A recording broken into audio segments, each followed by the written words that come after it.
thank you guys all for coming tonight. It's really awesome that you're coming to get information to make an informed choice. So I really appreciate you all coming.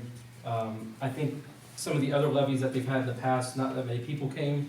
So it's really nice that people are coming, at least get the information to make the informed choice. I just want to ask a quick question, because I think all of you are, but one possibly. How many of you guys live in the city of Johnstown? Okay, so everybody but two. I knew you weren't, so. How many of you in this room work in a different municipality than Johnstown? Just you. Okay. Hybrid. Hybrid. Okay. So for those of you who work outside the city, you'll get the credit. For those of you who work or live inside the city of Johnstown, you won't get the credit, and that's the easiest way to put it. Now, if you're retired, it's going to affect you totally different, because unless you have earned income, you're not going to get taxed at all. And this is normal, just like now you don't get taxed on it. Something some people have said to me that they've got confused on is they say, I'm already paying a ton. I get taxed on, I'm retired and I get taxed. And I'm like, well, you shouldn't. And they were confused, it was the school tax. And they looked at that as the income tax for the city, but that's truly the school tax. The fact is, we all hate taxes. I think the majority of Licking County are Republicans. Republicans hate taxes more than Democrats. I mean, it's kind of a normal, what came first, chicken or the egg, but everybody hates taxes. And this was the last thing we really wanted to do. But I wanted to give you a little bit on our current status right now. Our current status is we haven't had a tax increase in 40 years. And that's because the city never instituted. What happened originally was the state legislature allowed cities to enact a 1% tax without ever going to the voters. So that's why Johnstown has had a 1% for so many years, is because the state let them do it. The city did have a 50% credit. That was something that council, I believe, decided in the time to enact a 50% credit, but as times got dire, they had to take it away. With our current status right now, we bring in about $2.7 million from income taxes. If you think about that as a small business, it's more of a small business size, $2.7 million. I mean, to me and you, $2.7 million, we could live really nice. But for a small business, $2.7 million isn't that great. With that $2.7 million, that is just purely your income tax. We get our general fund, which is our fund that we run the city on, is about $3.4 million. So that means we have 2.7 from taxes, from income taxes, and the rest is various other taxes. We get funds from the mayor's court, all different kinds of things. Your real estate taxes, we get about 2% of your real estate taxes. So when you're making out that big check to the county every year, realize Johnstown is only getting about 2.5%, 3% of it. And that accounts for, I believe, about $300,000. So that gets us from 2.7 to about 3, and then there's about $400,000 of different miscellaneous items that we get from different things, like mowing the grass. The grass we mow in the right-of-way, the state pays us back for that. So we get money from that. So we're operating on about $3.4 million. Of that $3.4 million, 1.4 of it goes to our police. This is for 9 officers. This is for all their benefits, equipment, cars, gas, everything it does to have a police force. And when we did our union agreement this year, the police agreed to a 4% raise for the next three years. For those who work in corporate world or who have worked in the corporate world, in our cost of living going up 7, 8, 9%, a 4% raise isn't much for anybody. But that's what we agreed to because of our financial status. But so the police have got guaranteed 4% raises for the next 3 years. But we only have 9 officers. So that takes us about $3.4 million to $2 million. Then we are required to take 28% to go to our capital improvements. This means that the city is required to spend 28% of your funds on improving our streets, any kind of capital improvement. Well, over the past few years, we've taken on more and more and more debt. Part of that is because interest rates were really low, and we looked at it as, or the city looked at it as, hey, it's 0% interest, it's free money, let's just take it and do these different projects. Edwards Road, Jersey Road, or Jersey Street, different projects they've taken. I believe the salt silos, for the salt building where they built, different equipment. They spent that, and so we've incurred debt. So this year, when we were looking at what road projects we're going to do, we totaled up all our debt, the finalization of the Jersey Street project, and it came up to about 32% of our general fund. So in debt and just a small street project this year, there was additional $1.2 million. So we started off at 3.4. We took off 1.4 for the police. We took off another 1.2 just for our debt at this point. And we're down to, what, about 800,000? And that 800,000 is supposed to fund the city. If anyone knows anything about city business, 800,000 to run a city of 5,000 people isn't much once you pay the police and do these capital improvement projects. But with our debt, we aren't able to take on any capital improvement projects until we pay off the past debt. Some people can say, well, that's good or bad that they took out this debt, but we have some newer roads to show for it. So I don't want to critique any decisions because there was reasons those were done. Edwards really needed to be done. Jersey Street really needed to be done. So there was reasons for it. But the fact is, we've got $800,000 to pay for our zoning and make sure our zoning is done, our administration, our parks, everything else that's left in the city. Now, this doesn't include sewer and water. Those are total different funds. They are run like a business. They bring money in. They have to be self-sustaining. So this is just the city besides the sewer and water. For example, this year, our budget for our parks this year was $28,000. Look at our parks.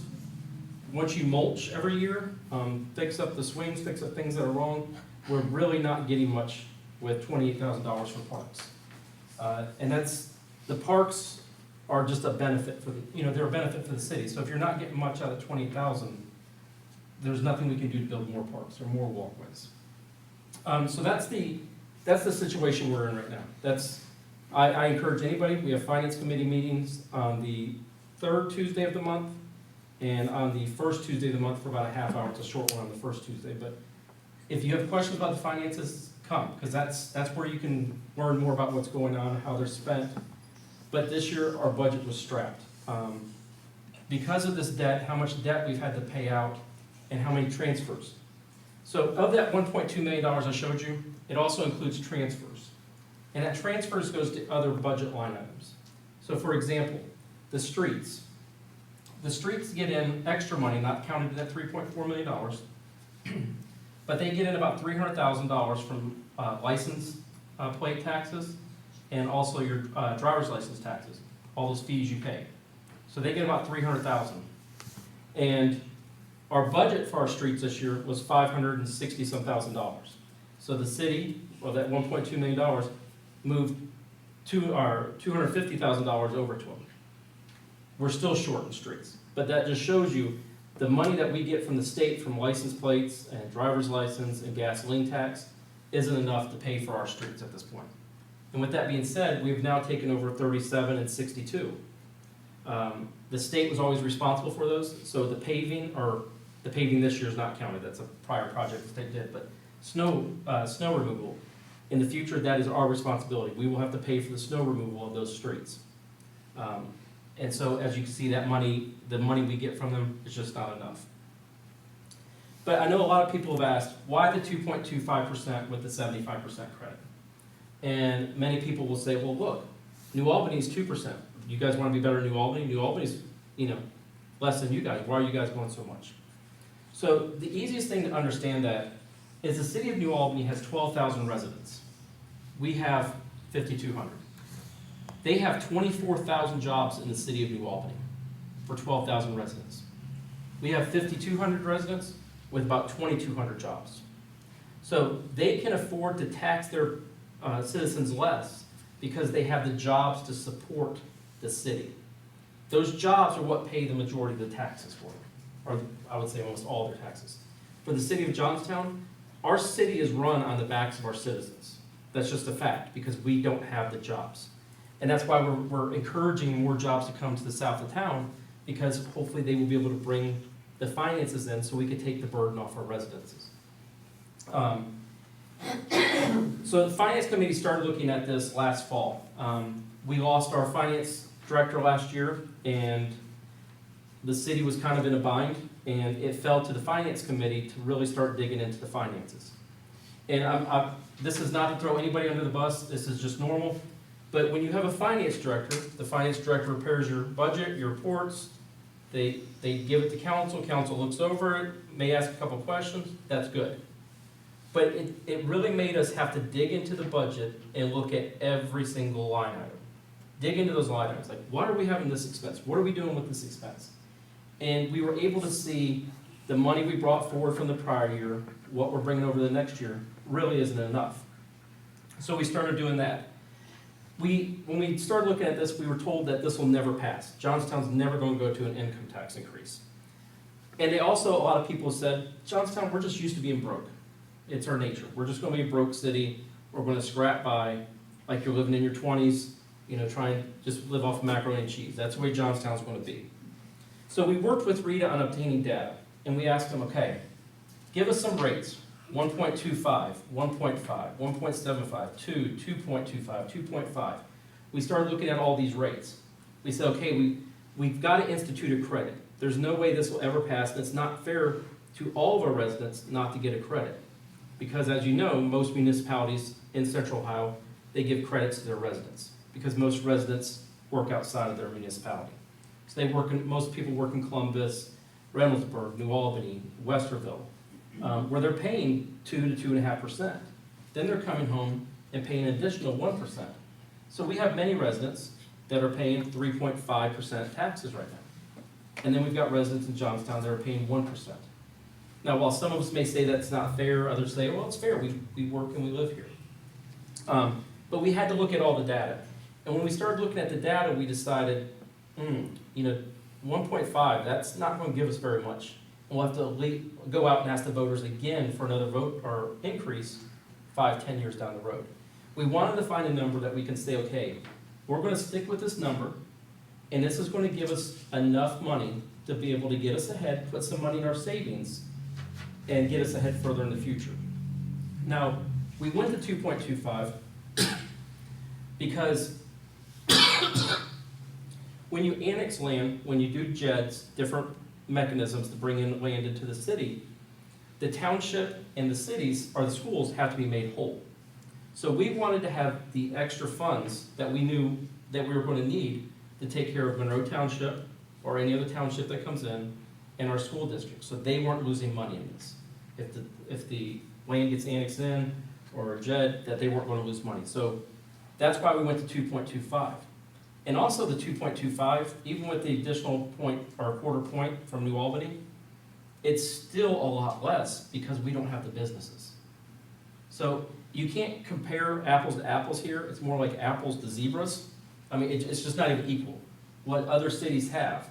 You look at Sunbury. Sunbury's at 1%. They're a small town at that, but they have a lot more business and industry than we will ever have. They're getting that tax revenue that we won't ever get here, that we're putting on the backs of our residents.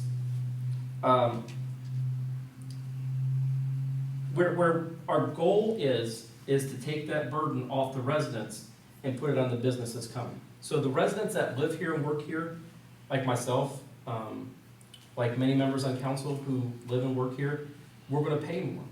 But the reason for doing this is that the businesses coming in with Intel, that we know are coming, that they have to pay a bigger share. They're going to pay the 2.25%.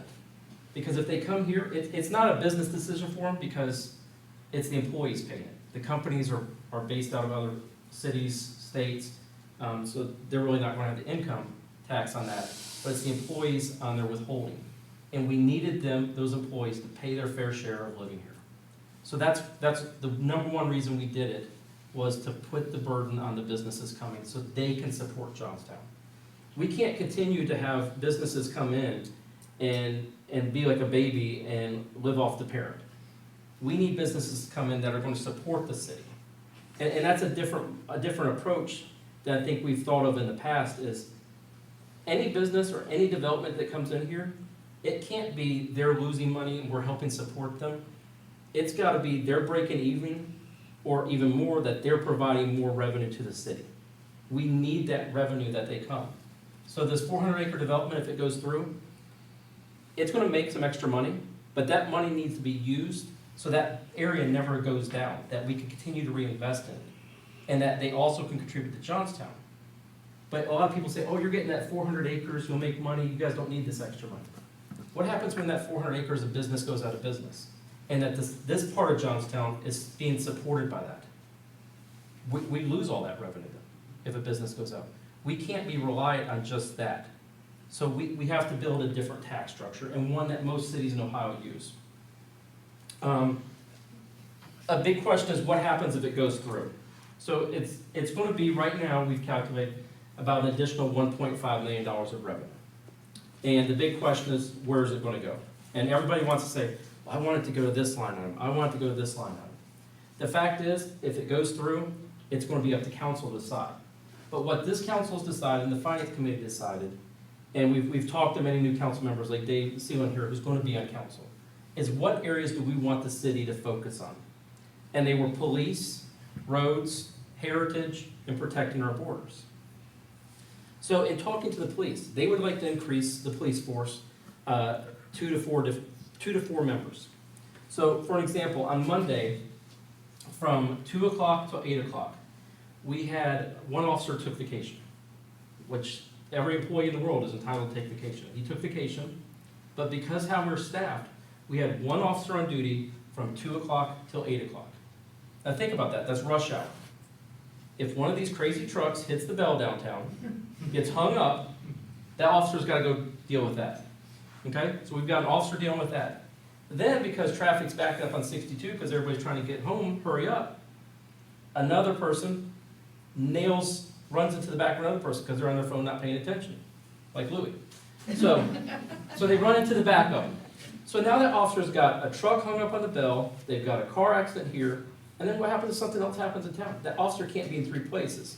So you're going to have to do mutual aid. You're going to have to call in from the sheriff's department or state patrol, who's ever closest. But we don't have the officers to be there because we are so understaffed with 9 officers, and 9 being one's the chief. One of the other things that the police bring up is what's taken our police off the roads is they're having to investigate crimes. When crimes happen, there's more crime that happen than you think, but it's things that they handle. But these officers are having to go and do the investigations. That's taking them off the street. They're in there doing the investigations. The city would like to hire a detective to be able to handle the investigations. They would like to get active in that. You know, if we have one officer on street and there's a school shooting, God forbid that ever happens, we're going to have to wait for all these other agencies to get here. We don't have the officers to be there quick. So we need a detective. We need more officers on the street just so that we can have adequate. And adequate to me, and I don't know about you guys, is having 2 officers on the street at all times. You really don't want to have one. Johnstown's getting bigger, you're getting more people, and we really need 2 officers on the street at all times. For roads, I've had Jack is working on a list of identifying the 20 worst streets in the city. But what Louis may identify as the worst street in the city, someone else may say, oh, my road's a higher priority. And so we don't want to just focus on one, we want to focus on 20. You know, is Commerce Boulevard over in the industrial park more important than more important than Douglas Street right next to the schools? So there's got to be some analysis. So we don't want to come out and say, hey, we're going to fix road A, B, and C. Something comes up as soon as the new year passes on and they fix B and C but not A. Because then people are going to say, hey, you promised me in your tax thing that you're going to fix A, B, and C and you only did B and C. You lied to me. We do not want anybody to think that we're lying to them. We want to be as open and honest and transparent as possible. And that's why I said we want to do 2 to 4 officers. Next year, if this goes through, we might be able to just do 2 the following year, a third. We might do roads B, C, and D this next year and A the following year. So we're trying to be as transparent as possible, but we need the roads fixed. And all roads, someone asked me a question, well, how many miles of road are you going to pave? That's a good question. So Edwards Road, that was just done this past year, Edwards Road was just a mill and fill, as Jack calls it. Jack uses these words, sometimes I don't understand it, but it was mill and fill. It's just taking off the top layer, putting new blacktop on. That's very cheap to do, and you can do many more miles. So that's easy. But you have to have the road base underneath it. Let's take Douglas Street right here next to the high school, or next to the schools over here. Douglas Street doesn't have curbs, doesn't have gutters. The road base is deteriorating, like many road bases within the downtown area. Many of the road bases haven't been done in 50, 60 years. And so like Douglas Street, you have to rip it all up and go down to the ground, just like they just did on Jersey. That is much more expensive. You've got to put in gutters, you got to put in curbs, you've got to do a lot more. Those residents that live on Douglas Street are begging for the city to fix the roads because of the fact the water runs off the road, isn't caught by a gutter, it goes right down their yards. I think if you live next to it, you wouldn't want your yard being washed out, but that's what a lot of houses are dealing with because we don't have the gutters. So to do Douglas Street, what is it, about a quarter mile of street right there, that was going to be over $1 million to do. That's expensive. $1 million to fix that road when you're only getting $3.4 million in is a lot of money. And we have all these roads that need to be fixed. So it's going to be up to the new council to say, okay, this is how much we want to go to police, this is how much we want to go to roads. But roads are one of the most important things, and it's things everybody sees. And they need to be fixed. Our heritage, we need to be able to protect our downtown, make sure the downtown is an area that everybody's proud of for many, many years. Just like for me, I've been in Johnstown for about 12 years now, and just being able to learn about the downtown is something that's great for me. But we've got the Opera House, we've got the old fire station down there. All these buildings, they have to be preserved, they have to be taken care of. Now, right now, they're owned by the township, but could the city acquire them, make them our offices if, this building ends up going? So there's lots of different things. We've got to protect that. We need to make sure downtown stays what it is. We can't let it ever become something it's not. Protecting our borders. So a lot of people, protecting our borders, they think Donald Trump and building these walls. We're not going to build walls. What we need to do is be able to protect our borders so that other municipalities can't come in and take land that we say is Johnstown. So where Intel is, that is Johnstown land. That is pure Johnstown land, but it's now New Albany. We didn't have the zoning practices in place, the ordinances, anything that a business would want to work with us, because we just haven't had it in place. We didn't know how. But cities like New Albany, Westerville, Reynoldsburg, they're putting in these PD districts. They're doing the right thing. They're hiring experts to enable them to be able to attract these businesses. We've got to be able to do that. Another example is a JED, a Joint Economic Development District. That is an area that, say the township, let's say, I'm just making fake things, but over there near County Line Road and Duncan Plains, say a big conglomerate wants to have 50 acres right there, and they want to build pottery. Let's just say build pottery there. And they need lots of water, they need electricity. So where are they going to get water from? So they want water from Johnstown. So we run water lines to them, but it's still in the township. So how that is done is that district is then taxed at our tax rate. And then the city who's providing the water, the township, and the schools all have to share that tax rate.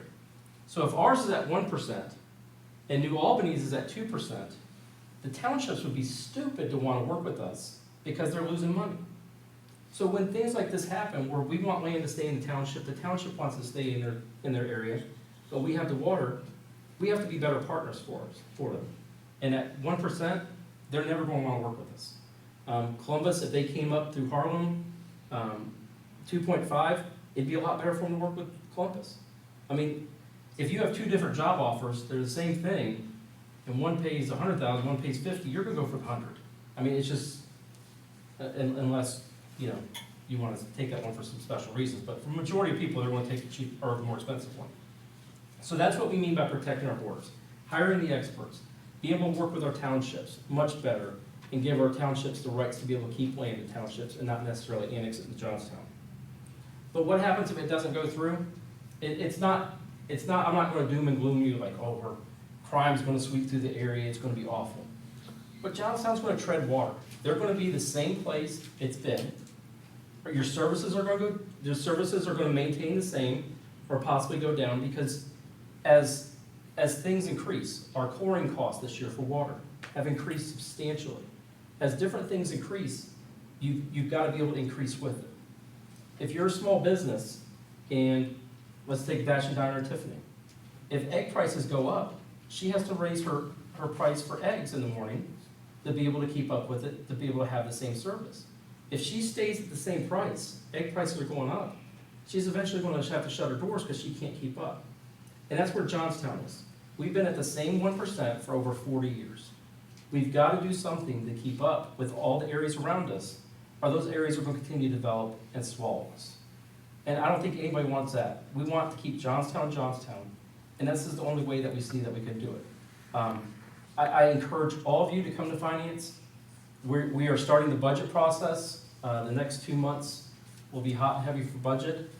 I encourage you to come. Look at the numbers. There's not anything we're hiding. If you find something we're hiding, please tell me, because I would like to know where the extra money is.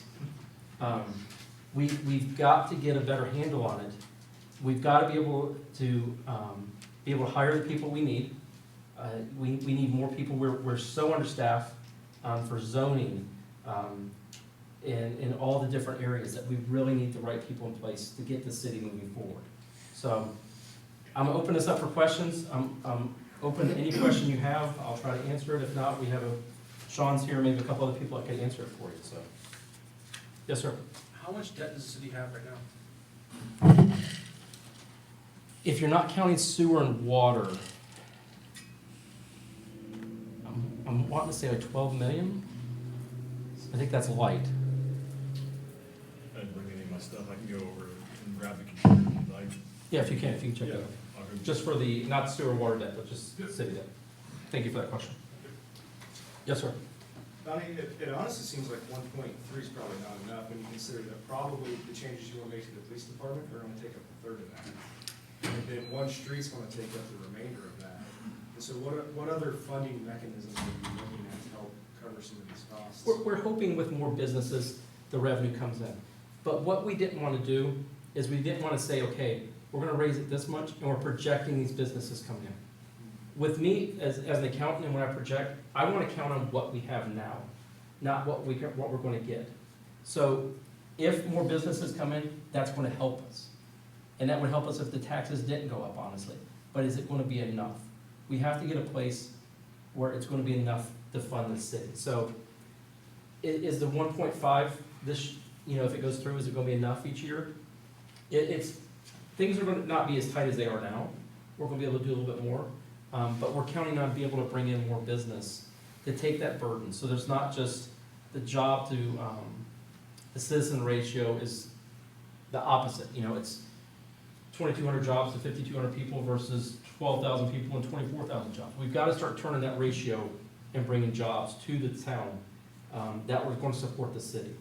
Right now, if you look, our biggest taxpayer business in the town is our schools. That is the #1 taxpayer in the city. Number 2, I believe, is tech. Then you've got like Kroger, you've got some of these other businesses that are your top taxpayers. But the school's the top one. The school shouldn't have to be the top one. We should have businesses in here that are supporting us, and not the business of educating our kids. Yes, ma'am. Could you explain how the process works for getting grants for the roads in Johnstown? Yes, sir. So a lot of people have brought up grants. Why aren't you guys applying for more grants?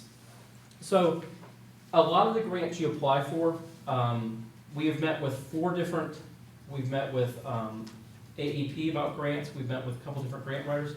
The grant writers will tell you that you're writing grants for special projects.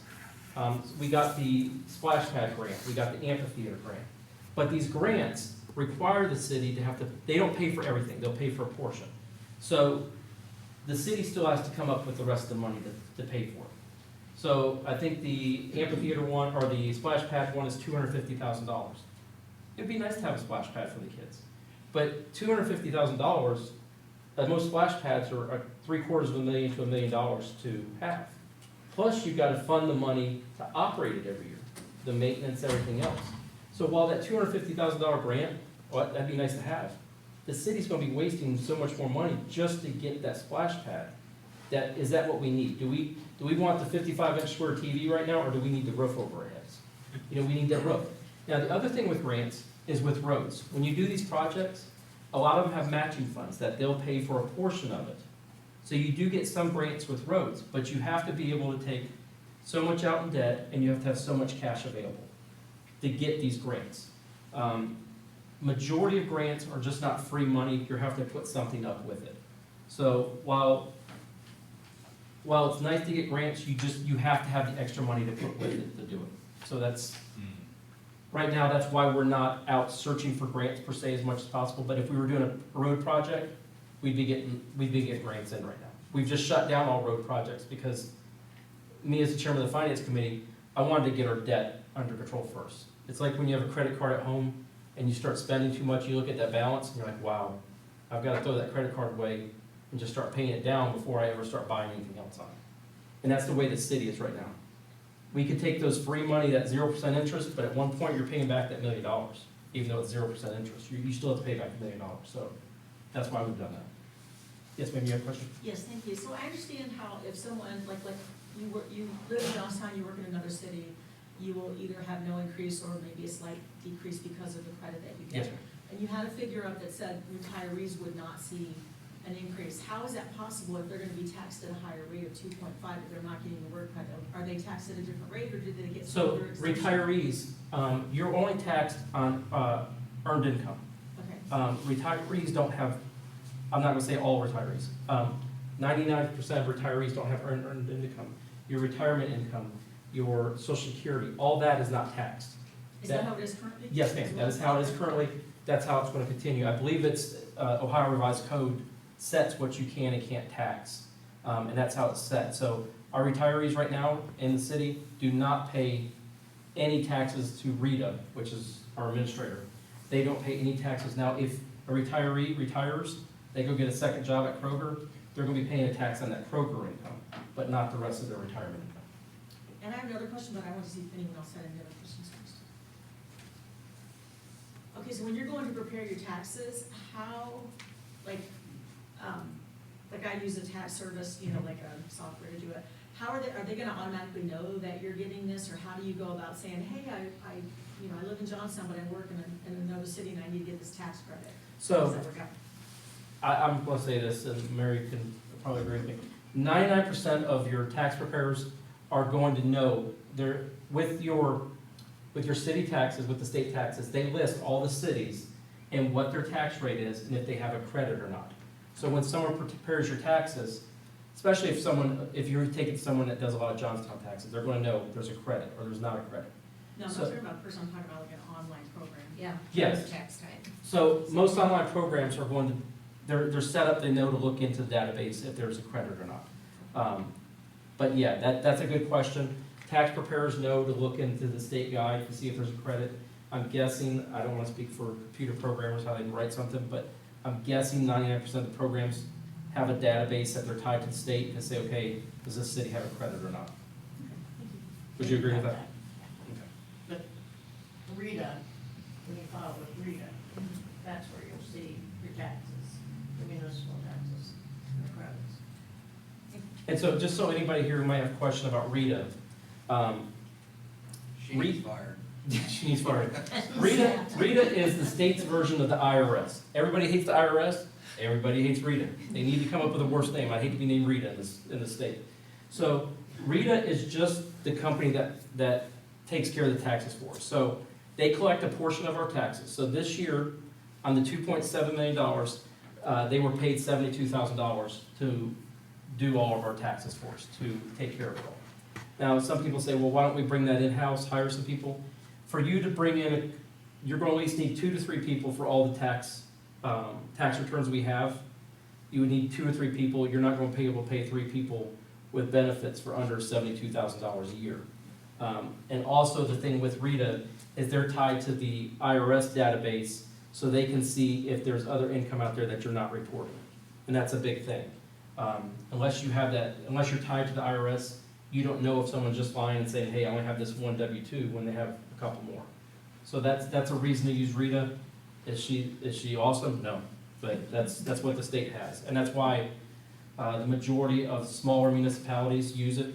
I think locally, Whitehall uses their own, Columbus uses their own, Pickerington uses their own, but the majority do it or have her do it, or have Rita do it. So, sorry, I didn't mean to refer to her as her. We get in trouble for that. Yes, sir. So I'm an owner operator, and my taxes apparently are gonna double if this goes through. But in your advertisement, Are you a Johnstown resident? yes, I am. Okay. So in your advertisement, you said this credit of 75% was permanent. I mean, who controls that? I mean, if all of a sudden city council decides next year, because you implemented this tax, or this passes, and say one of these businesses decides to pack up and move out of town, and it has a negative impact on us, what stops them from yanking that and being like, okay, well, now you're gonna pay, 50%, or they're gonna take the credit totally away? So that's a really good question. So in the past, and Louis could probably knows this, in the past, the city instituted a credit. It was a 50% credit. But the city instituted, either with a resolution or ordinance, I'm not sure which one. When the city did that, because they instituted it, they can take it away. And that's what happened in the around 2015. They took it away because the city needed the money. So what we did, because a lot of residents don't trust the city because of that. They took it away, or they want to take it away again. So what we did was we put it on the ballot. So therefore, if it's on the ballot, you guys are voting it in. The only way it can be taken away is if you vote again to take away the credit, that the residents voted off. Now, I say it's permanent because I don't think there's any chance in the world that residents are going to vote to take the credit off in the future, unless everybody in this city is working in the city of Johnstown, and it's not necessary. But so it's going to come to you guys, the voters, to decide if you ever want to take it off. The city council can't ever make that decision for you. It's going to be up to the voters, and that's why we did it, is because you guys deserve the right to make the decision on this. My concern, to add to that, is that we don't have the infrastructure here like New Albany. That's Right. why, when Intel announced that they're looking for land, they had like 7 months. All municipalities in the whole country had 7 months to put something together. New Albany was the only one, the New Albany group, the New Albany company, was the only one, I think, in the state of Ohio that submitted something. Yeah, and they actually did it in less than 7 months. They were one of the last ones that submitted. Correct. And so they have the infrastructure to grow there. And we're not there. I mean, we're behind the ball. And so my concern is that when you start taxing the employees that we have here today, you're targeting the person that works at BP. You're targeting myself. And now, I don't mind paying taxes. I mean, it's just something I want my kid to grow up in Right. a good community. But I just don't see that how my taxes are gonna double and you're gonna give credits to all my neighbors. And so, I struggle with that. And I just don't think that it's the right way to go. I mean, that's No, my it's a thoughts. good point. So something we learned, the city recently did a tour with the city of New Albany, where they took us to their business park to show us some of the things they've done right over the years and some of the things they did wrong. The city has been very good at showing us what they did wrong. While we may look at New Albany and say, hey, they did a lot of things right, they know what things they did wrong. They tried to follow the model of Dublin. We're trying to learn from them. I think as children, you try to learn from your parents, and I'm not saying New Albany's our parent, that's what I'm saying all, but you want to learn from people who've done things differently or better than you have. They've obviously did things better economically than we have. But in the year 2000, when their city manager took over, their general fund was actually the same size ours is, maybe a little bit smaller. Their street department didn't even have a bathroom. They had an outhouse that burned down, was on the news, because they had a space heater in their outhouse that burned down. And this was in the year 2000, so 20 years ago. We are almost sitting in the exact same position they were 23 years ago. Do we want to get to where New Albany is? I don't think you'll find a city council member that says yes. We don't. We want to be Johnstown. But we need to learn some of the economic things they did. Now, when you get to the credit and is it fair to tax the residents that work here and live here? I don't like it at all, but we have to go with what the Ohio Revised Code has given us. We can't set up a different taxing mechanism that the state allows us to. And so we have to look at how can we tax, we want to put the burden on the businesses coming in, but it's hurting our businesses already here. When we first decided to do this, one of the few business owners that I really know is Tiffany at Dash and Diner. And I went and talked to her about it, like, this is going to impact you. How should we do it, how shouldn't we do it? And she had the same philosophy as you. She doesn't mind paying her taxes because she wants something better for her children and grandchildren. And to me, that's the decision Johnstown's in right now, is do we want something for us now, or do we want something better for our children? And that's why I'm pushing this, is because the only way we're gonna get something better for our children is if we change this now. Yes, it puts the burden on some of us more than others, but how do you explain to the single mom who can't find a job in Johnstown and has to go to New Albany or Columbus and is paying 3.5% taxes, where we're paying 1% here right now? So there's different ways to look at it. There's really no fair way until the state of Ohio changes how they tax everything. There's a young man, Alex Cooley, he was the class president of the school, and he's really interested in politics. I've sat down with him a couple times, and I told him today, I said, do you want to do something good in your life right now? I said, start researching how to change the whole tax mechanism in Ohio, and try to make that change in your life. I said, because the state needs it. I said, you look at other states, they don't have some of the same problems we do. But that's what we're giving, that's what we have to work with right now. So it sucks, because I'm gonna be taxed more, you're gonna be taxed more. Other people who work at home, they're gonna be taxed more right now, but we've got to try to make it fair for all residents of Johnstown. So I hope that answered a little bit. I mean, yeah, I mean, it is what it is. I mean, Yeah. We, sounds like we just have to go for it, and hopefully it all works out for the best, but I'm just concerned that it's not quite structured. I mean, And we I don't try- even know what the answer is, so. Yeah, and that's what I've encouraged other people, like people who are against this. I'm like, come talk to us. Come share your ideas with us. If there's a better idea with us, please tell us. Someone has said it's a little too much or too fast. But do I think that if we raised it to 1.5, that we would get to 2% in 10 years? No, people are going to say, oh, 1.5 is enough. So we need the money now to do what we need to do. We need the money now to put in the infrastructure, to attract these businesses so that it takes the burden off of everybody here. So Yes, you sir. said there's 400-acre development that they're doing? Yes, sir. It's on the south end? It'll be Green Chapel and Mink if it's approved. What's being done there? It's going to be a multi-use, so there'll be some business, industry, retail, and apartments. But the apartments are going to be like 1 and 2 bedroom, small, geared for the people working at Intel. So stuff that they want to walk across the street and live at. And so, yes, Louis. Now, if it's passed, goes into effect January 1, Yes, sir. those that live in town, that work outside of town, Mm-hmm. you're not gonna start seeing that income for a year. Because I don't think most employers like Columbus gonna withhold Johnstown tax. So it'll be when they file their taxes, the following year is when you get the blunt of it. Is that correct? It depends. It depends. And Mary might be able to answer us better. Mary might be able to answer some of this. I know for my employer, they take out and they have to remit on a specific schedule. Is that correct? If you notify your employer Yeah. that you live and there's a tax, they'll take out Columbus and Johnston. And they have to remit it on a specific schedule, correct? So they do remit it. So we are not, if this goes through, we're not planning on seeing a huge spending spree or doing anything this next year. We want to make sure what we get in before we spend it. I live under the rule, you don't spend until you know what you have, so. What is the Companies, mechanism? The town will take it out immediately. Yes. too. Yeah. What's the mechanism to notify those employers?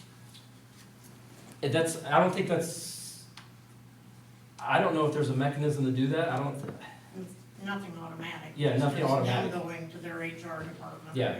So if an employer doesn't withhold it, you're not gonna see it until the following year. right. Yes. Yeah, you're not required to hold it. When I worked in Sunbury, I had to pay it directly to Rita because Right. they would not withhold it. So from my job, I work for the Defense Department. They take my Johnstown out every 2 weeks. For my wife who works for Columbus City Schools, they don't take it out, they only take Columbus, so we have to remit every quarter.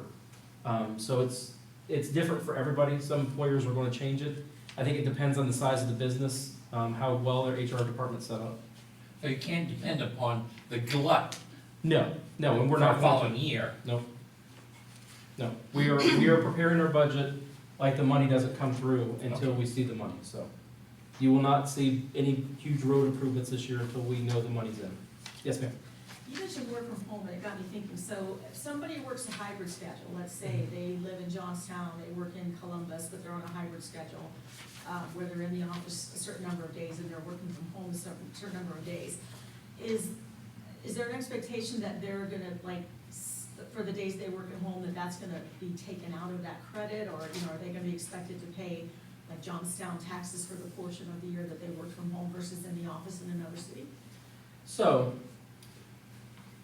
I'll give you an example with my job. My job, I teleworked, before COVID, I teleworked 2 to 3 days from home, 2 to 3 days in the office. And it's for the city of Whitehall. So, the city of Johnstown took my taxes out all year round, and so did the city of Whitehall. They both took taxes out all year round, no matter what I worked. At the end of the year, I could file a return with the city of Whitehall saying, you taxed me on these days that I was not in your city. Right, I'm familiar with that. And I would get a refund from them for that amount. So, yeah, I'm familiar with that, so I'm kind of saying is the opposite true, like, is Johnstown gonna be like, well, you work from home, you know? No, because you live in Johnstown, so they're gonna tax you every single day. Okay, gotcha. Yeah, because you live here, you get taxed. If you worked here and you lived in Whitehall, you could file a refund to get the money that you made that you didn't work here, if it was the opposite, so. No, I work hybrid, so it just depends on how sophisticated your HR is, because they know I'm in the office 60% of the time, so 60% of my wages, good, are taxed by New Albany. Well, currently now, 100% of my wages are taxed by Johnstown, so it just, like I said, it also kind of, company HR dependent on who they are. It's what keeps accountants in business, Yeah. yeah. the tax preparers, so. So I have another question, but does anyone else have any other questions before I ask them? I was gonna ask about rental properties, because like every house in my neighborhood is turned into rental properties. Are they paying taxes? Is the, They should be. you know, 'cause I think they're all in that neighborhood, eventually they're all gonna end up rental properties. I'm correct in saying that you all should be, correct, Sean? Yeah, any earned income within the city of Johnstown, whether it be rental properties or even handyman services, any job that's completed, any of the contractual work from a state, or even the person building any of the buildings that are going up over in the Armstrong Steel buildings, anything that's done inside or earned inside of Johnstown is that taxable income. So, like I said, whether it be rental or construction workers just doing a job that's specifically in Johnstown, all those incomes should be taxed at the current 1% rate. So what we'll see sometimes is we'll see a spike in certain years, if there's a huge road project. So a couple years when they did 62, expanded it. We got additional money in because all those employees, say from the city of Columbus that were working up here, they were taxed by Johnstown for the time they were here. Same thing Just keep happened. taxing them? Do what? That's can we just keep taxing them? I wish. Same thing with pro athletes, if you didn't know. Whenever they go play in a different state, they're taxed by that state for that day that they play there.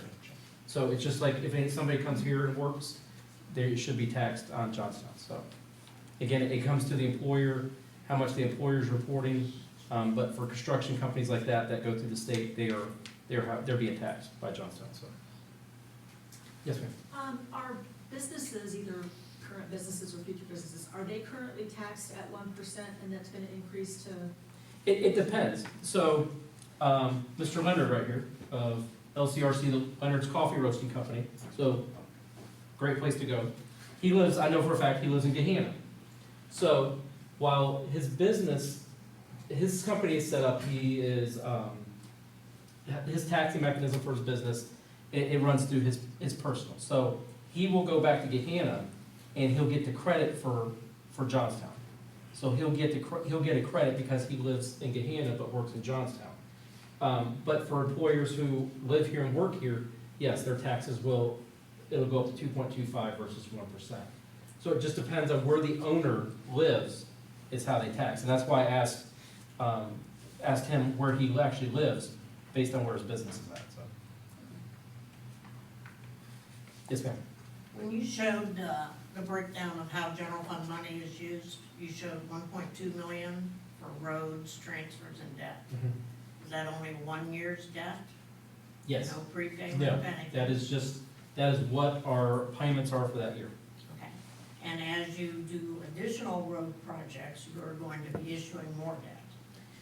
Yes, It's but. not gonna come out of the income tax and our roads are all gonna be paid for, it's gonna, we're going to But be see, issuing debt. But see, and that's where the council's got to decide, my focus is on getting that debt paid down.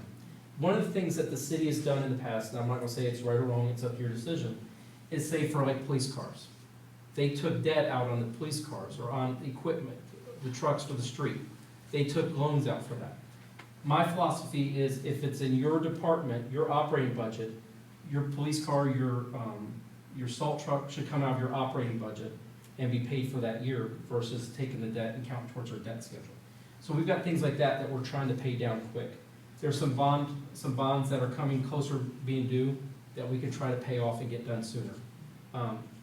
That's my feeling, is to try to pay off the debt that's higher interest rates, get those down, continue paying on the 0% right now, but try to get that debt paid down so you can take on more street projects and hopefully have the cash to pay for more of the street project than taking on the debt. And then of that same 1.2 million, how much was towards roads? So I know for a fact, because I looked at it, $260,000 was transferred to the road maintenance. So just 250 of that 1.2.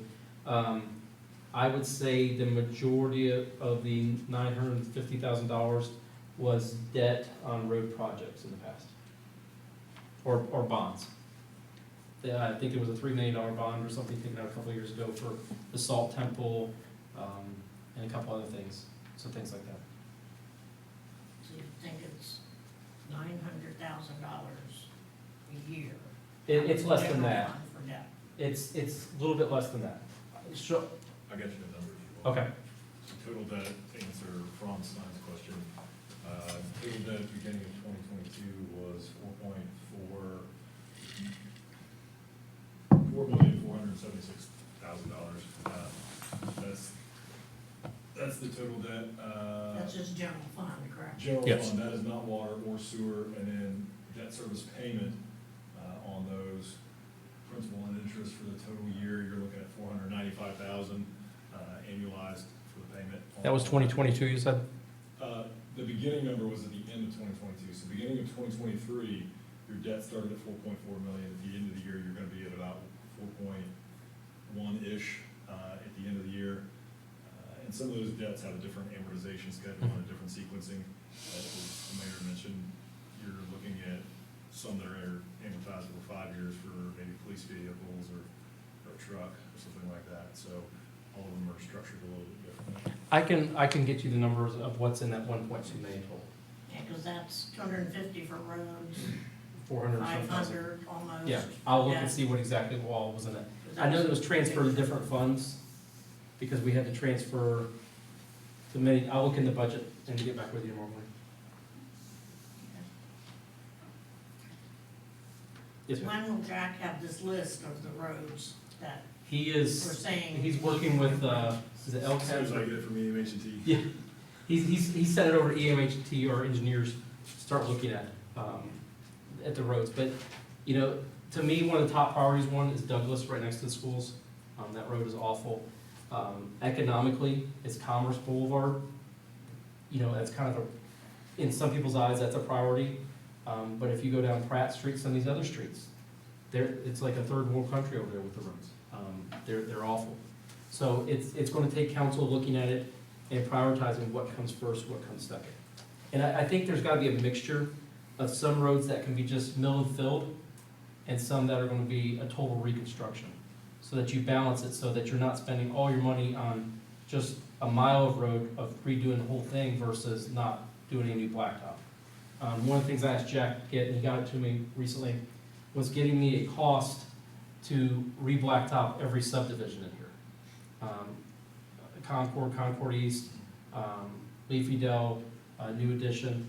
What is the price to do this? Because I think the city needs to, just like in your home, your air conditioner is gonna last, say, 15, 20 years, your roof's gonna last 20 years. You need to start putting into your budget, you need to start preparing for those costs into the future. You just, I'll say it, my church has 8 air conditioners on top of the roof. And I tell them all the time, we need to start setting aside money that we're gonna replace this air conditioner this year, so we're prepared for it. I think you need to be prepared to redo this subdivision this year, and so that you have the money in it to do it.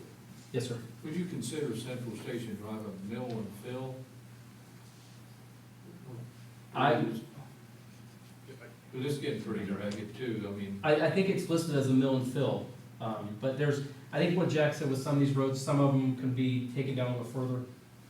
So what we did 8 years ago, my years started to run together, was called a TAM, Transportation Area Management Program. And obviously it's outdated at this point, but there was an inventory done on the roads. And to speak a little bit more specifically to what the mayor is talking about is when you're analyzing a road, there's some roads that the base has already been impacted because the top coats have degraded in such a way that you're going to have to rebuild the entirety of the road. There are some roads that are not impacted that heavily, that if you were to go ahead and mill those down and then repave that, that'll prevent the base from being destroyed in such a way that it has to be rebuilt. So part of the analysis that you have to run is it more cost effective to, instead of going after the road that's in terrible, terrible shape and the base is already destroyed, to then refocus that attention to a road that's almost to that level, but if you get it this year, you don't have to rebuild the base. I would say Concord Crossing, Leafy Dell, the newer subdivisions that have been in, if we can get to those to do a mill and fill situation before the base starts to be negatively impacted to where we have to go in and start digging out the entirety of the base, that for cost effectiveness is gonna be your best money spent. The roads that, such as Casson or College North, or West College Street or East College Street, all those roads, I mean, I think everyone can pretty much look at those and say, it's not gonna get any better whether you leave it for today or tomorrow. Now, that's not fair to those residents, but when you're looking at how the heck can we spread the most effective cost and the funds that we currently do have and save us money in the long run, because typically the roads are only gonna last for 15 to 20 years. We've also looked at a technology that's a slurry system that, think of your seal coating that happens on the pavement at a much more commercialized rate. And we've done some of this throughout Rolling Meadows. We've actually done some of this over in the Leafy Dell and over in Concord East, Concord West. And utilizing some of this technology to spread that out, preserve that road for another 5 years. So those are strategies that we try to implement. So it's not necessarily which road is in the worst shape, it's which road can we save before it deteriorates. It's gonna cost more money later on. I think if you look at it the way as with your house, if you keep letting that leak, you don't replace your shingles, you're gonna have to replace your whole roof, the whole structure. Just did it. Yeah, where if you replace your shingles, and if you replace your shingles at a time, you can preserve that road. And I think the city, because of finances, they haven't been able to always do that with our streets, and so a lot of our streets have deteriorated to the point where you have to rebuild them.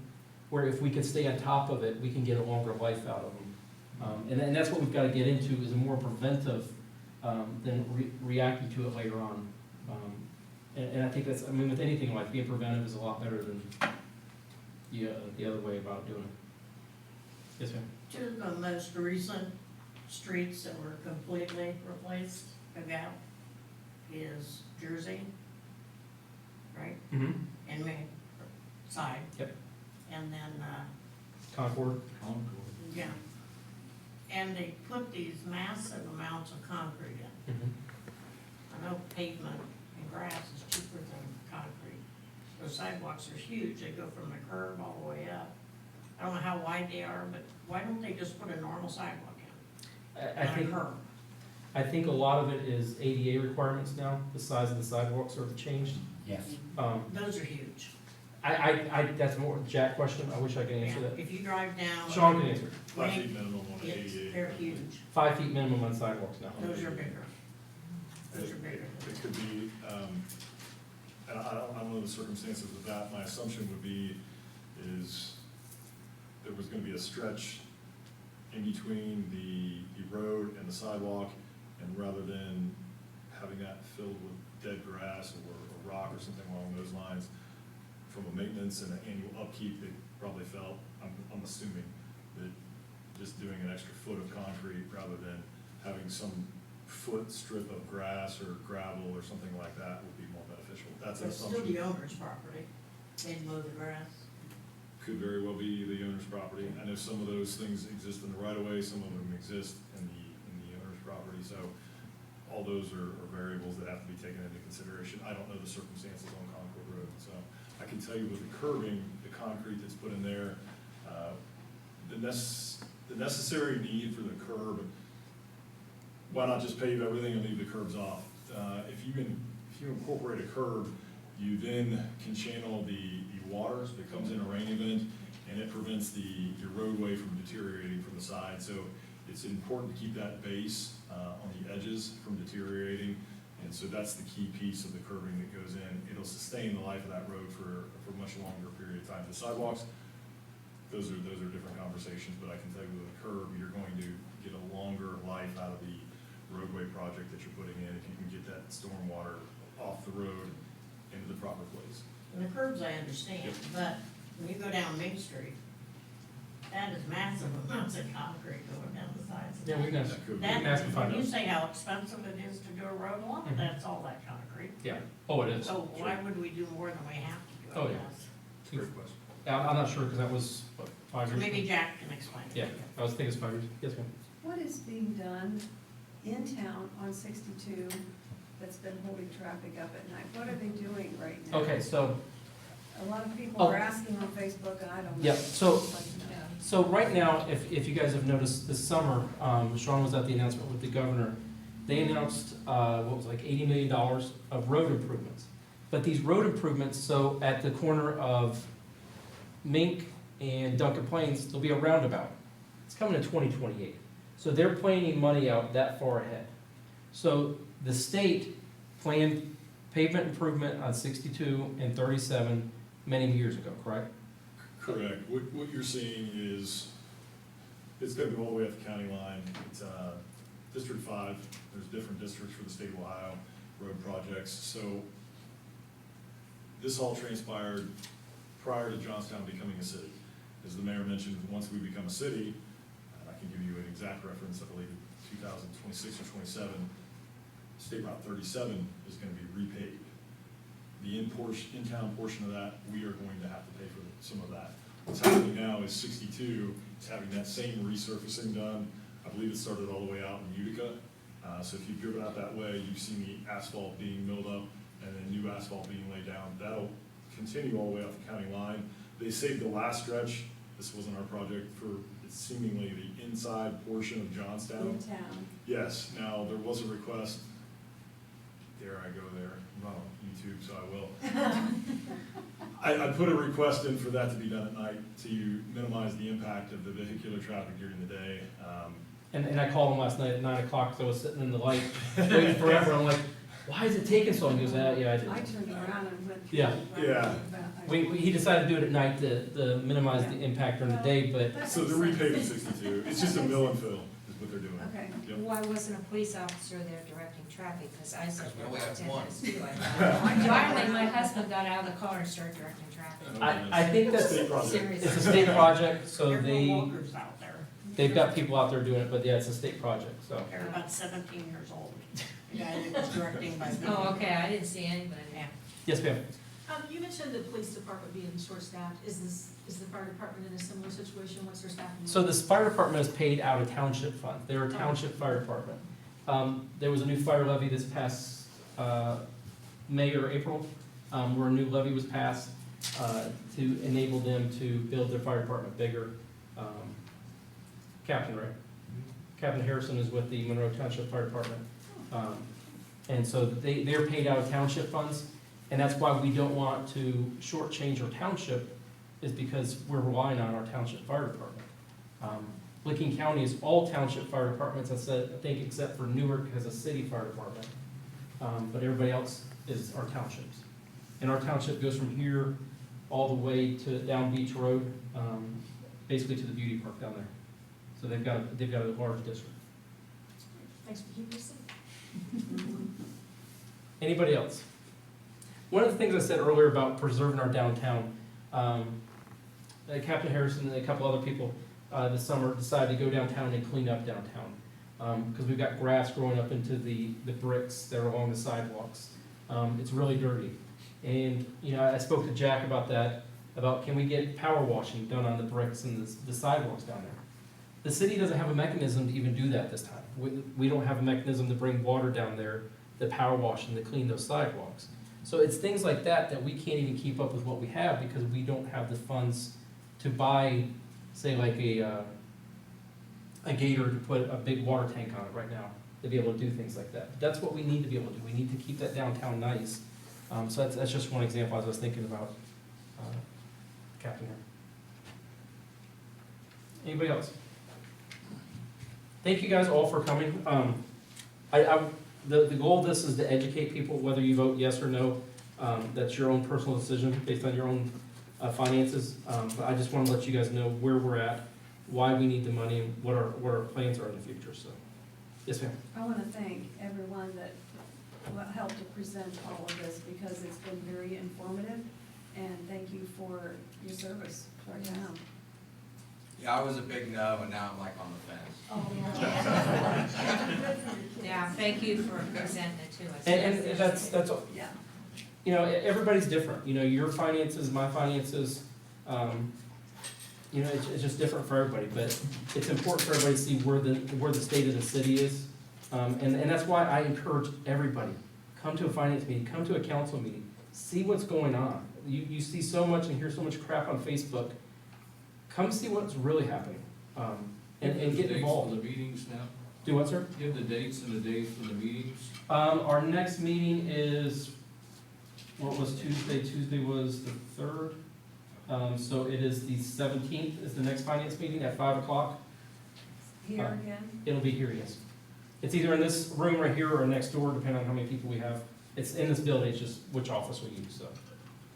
And council meetings, if you want to share. Council meetings are the 1st and 3rd Tuesdays, and they're at 6:30 in this room. They're lots of fun. Not anymore. We're gonna keep it nice and dull. Yeah, we try to be very dull, That's it. so that we don't like being on the news at all. So we just try to do things right and be honest with you. Yes, sir. Yeah, I would just say, just be more proactive, because I think a lot of people are under illusion that the city's behind all these property tax increases, and that you're gonna have a big windfall, but, No.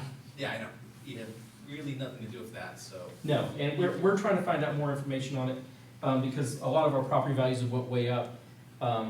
And while we don't get very much from real estate taxes, that doesn't mean your real estate taxes are gonna go up by the same amount. Your school levy is a capped levy, so just for information, if the school levy is $2 million levy, that $2 million is broken out between every piece of property in the city. So as you get more pieces of property in there, more people paying it, that $2 million pie gets smaller for each one of us. Now, I believe the fire levy is different. That's based on each piece of property, it's taxed a specific amount. So with these, you see your increases, it doesn't mean it's going to double, triple, 20%. It's all going to depend. And I know Lincoln County is trying to make some changes to help us because of the increases we're seeing from Intel. So more will be coming on that. If we want to read the full text of this, is it on your Facebook page or do we go to the Licking County So Board of what I would tell Elections? you to do is go to the Licking County Board of Elections, okay? And they've actually, you can find every ballot item that's gonna be on there, who's running for council, who's running for this office, trustee, everything, you'll see it on there. The one thing I will say, and I hope we record it, is on the ballot, it says our credit is up to 75%, where we say it's 75%. The reason is because your credit is 75% up to 2.25, so what we pay in taxes. So for those working in Columbus, you're going to get a 75% credit on your first 2.25%. So you're still getting the 75%, it's just up to 2.25, it's just how the state had to word it. But it's nothing that we've done shady, it's their requirements from the state on how they had to word it, so. Yes, sir. One other question. The Intel situation, With the tax, did they get a tax abatement for so many years for that? They, Or if they're gonna pay taxes, is there a channel, could they channel some of that to Johnstown? Is something built into where they could do that? so there's different mechanisms with that. So is gonna be big here. Our schools are going to get, they're in our school district. Intel's in our school district. And if you talk to Intel, they will say Johnstown Monroe schools are their schools. Their city is New Albany. Mm. So New Albany's gonna get the tax revenue from it. Our schools will get tax revenue from it also. Now, when you hear abatement, a lot of people say abatement, it's free money. They're still paying real estate tax. They're paying real estate tax on the value of the property it was when they took it. So they're still paying it for so many years, it's just not at the new value. So they're still paying, but that will go to our schools. And there's different agreements that the city of New Albany has with our schools and that we're working on with our schools. That when things happen, it's called tri-party agreements, that we make sure our schools get the money they are missing out on during those years. So there's mechanisms that we work with our schools, we have meetings with our school, our superintendent, our school board president, once every week, once every 2 weeks, to look at compensation agreements so that the schools never lose out and on these new businesses coming in. So we are very protective of our schools, and that's why we're fighting many different things, like Southwest Licking Water coming in this area. We're fighting them very hard because we don't want to see our schools taken advantage of. They only abate a portion of real estate, Yes. not the income tax. Right. They're still paying tax, their employees are still paying their income tax, they're still paying some real estate tax, it's just certain parts of it are abated, so. Thank you, Ms. Moore. Anybody else? Thank you guys again for coming. Thank you. Thank you. Thank you.